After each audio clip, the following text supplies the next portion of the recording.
Shalom saudara, saya percaya hari ini kita semua tetap bersuka cita di dalam kebaikan Tuhan. Dalam edisi Voice of Pentecost kali ini, saya akan membahas tentang berintegritas di tengah krisis hidup. Saudara, di hari-hari ini, ujian integritas sedang terjadi bagi saudara dan saya. Contohnya, apakah kita tetap baik saat dalam tekanan? Akan tetap loyal dalam keadaan kekurangan? Atau justru berkompromi dengan dunia saat sakit, gagal, bahkan sampai saat miskin mendadak? Saudara, perlu kita ingat bahwa integritas adalah hasil pembentukan dan tidak otomatis bisa dimiliki seseorang. Pembentukan integritas membutuhkan ujian, proses, dan waktu. Di dalam Mazmur 1 ayat 1 berkata, "Berbahagialah orang yang tidak berjalan menurut nasihat orang fasik, yang tidak berdiri di jalan orang berdosa, dan yang tidak duduk dalam kumpulan pencemooh."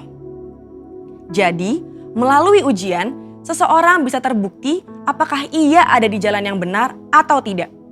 Lalu, berapakah lama waktu dari proses pembentukan integritas? 30 hari, 3 bulan, atau 1 tahun? Yang pasti proses ini akan berbeda di setiap individunya. Orang yang dibentuk integritasnya memerlukan kekuatan spiritual, kejiwaan, dan fisik. Asupan ini diperlukan di awal proses, di tengah ujian, hingga akhirnya menjadi pemenang untuk berbuah. Untuk melewati proses pembentukan integritas, kita tentu perlu bertumbuh dan berakar di dalam firman Tuhan. Saudara, penting untuk kita memperhatikan akar dari kehidupan kita. Di dalam Mazmur 1 ayat 1, pemazmur menggambarkan hidup seseorang yang benar, yaitu orang yang tidak tergoda untuk berkompromi dengan nilai kefasikan, dosa, bahkan kumpulan pencemooh. Tentunya nilai ini dilakukan karena seseorang ini berakar di dalam firman Tuhan. Seseorang yang berakar di dalam Tuhan pasti memiliki kualitas integritas. Lalu, apa resep untuk memiliki kualitas integritas? Sesuai dengan Mazmur 1 ayat 2, kita harus menjadikan Taurat itu kesukaan dan merenungkan Taurat itu siang dan malam. Kata kesukaan dan merenungkan firman Tuhan menggambarkan hubungan yang dimiliki orang berintegritas dengan Tuhan. Mazmur 1 ayat 3 berkata, "Ia seperti pohon yang ditanam di tepi aliran air, yang menghasilkan buahnya pada musimnya dan yang tidak layu daunnya. Apa saja yang diperbuatnya berhasil."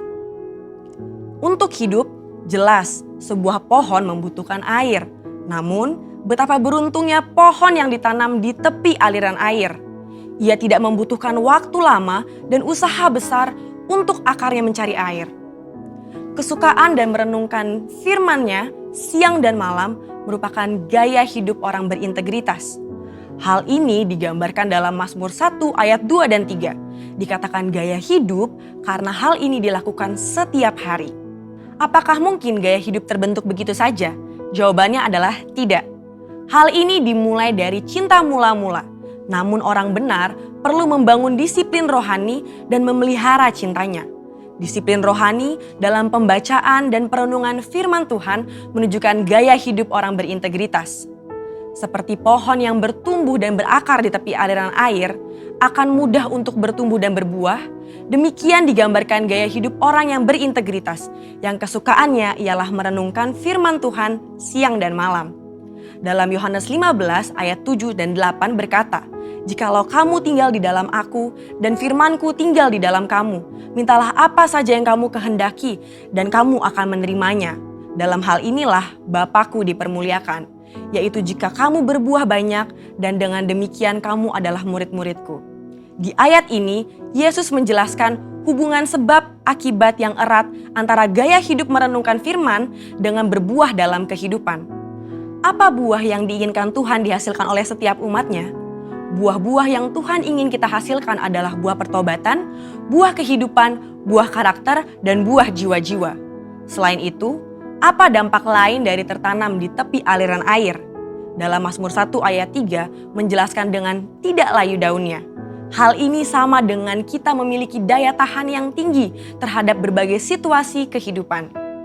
Situasi sulit dan krisis hidup bisa datang kapan saja. Situasi ini dapat mengganggu integritas seorang untuk kompromi dengan dosa, untuk menyakiti sesama, putus pengharapan, bahkan tidak lagi percaya kepada Tuhan. Lewat pemazmur, Tuhan hendak mengatakan kepada kita bahwa dari hubungan seseorang dengan Tuhan, lewat gaya hidup cinta akan firman Tuhan, bukan hanya agar kita berbuah, tapi juga agar kita tetap berintegritas. Di mata Tuhan, orang seperti ini dipandang dan dijanjikan apa saja yang ia perbuat berhasil. Saya percaya kita yang sudah mendengar ini akan semakin memperhatikan akar kita, perhatikan gaya hidup kita, dan perhatikan hubungan kita dengan firman Tuhan. Saudara, untuk penjelasan yang lebih lanjut dari tim teologi kami, silakan klik link yang ada di atas atau scan QR Code yang tersedia. Tuhan Yesus memberkati.